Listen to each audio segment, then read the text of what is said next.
आपल्याला या देशाची सेवा करायची आहे ना, त्या देशाच्या प्रगतीत सक्रिय सहभाग घ्यावा लागेल आणि समजून घ्यावं लागेल की माझी जबाबदारी काय आहे. आणि एक गोष्ट लक्षात ठेवावी लागेल की हा देश माझा आहे. या देशात राहणारे सर्व लोक हे माझे आहेत. त्यांच्यासाठी आपल्याला दिवसभर कष्ट करायचे आहे आणि कष्ट करण्यासाठी देशाच्या स्वप्नपूर्तीसाठी 280 करोड हात आहेत. आज आपला भारत देश हा प्रगतीपथाकडे चाललेला देश आहे. आज आपल्या भारत देशाने खगोलशास्त्र, विज्ञान, तंत्रज्ञान, सांस्कृतिक, औद्योगिक, आर्थिक प्रगती केली.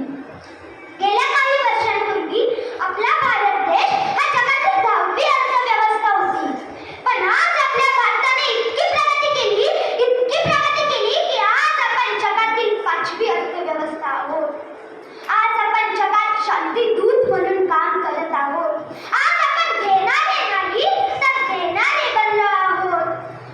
आजचा भारत देश हा नवीन भारत देश आहे. संपूर्ण जगाचे लक्ष हे केवळ आपल्याच भारताकडे आहे. कोरोनासारख्या महामारीच्या काळात आपण पाहिले आहे एकीचे बळ. जर का आपण एकत्र आलो तर इतिहास घडवू शकतो आणि भारत एकत्र आला की इतिहास घडतो.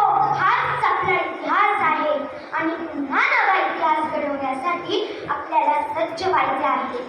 शेवटी जाता जाता या व्यासपीठाची रजा घेताना मी एवढंच बोलू इच्छिते. शिरागंजाचा हिमालयाचा ताज आहे. शिरागंजाचा हिमालयाचा ताज आहे. अभिमानाने सांगते भारत देश महान आहे.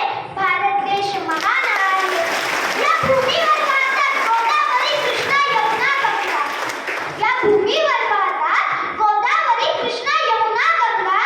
हिमालयाच्या शिखरावर सदैव पडतो अभिमानाने तिरंगा, अभिमानाने तिरंगा.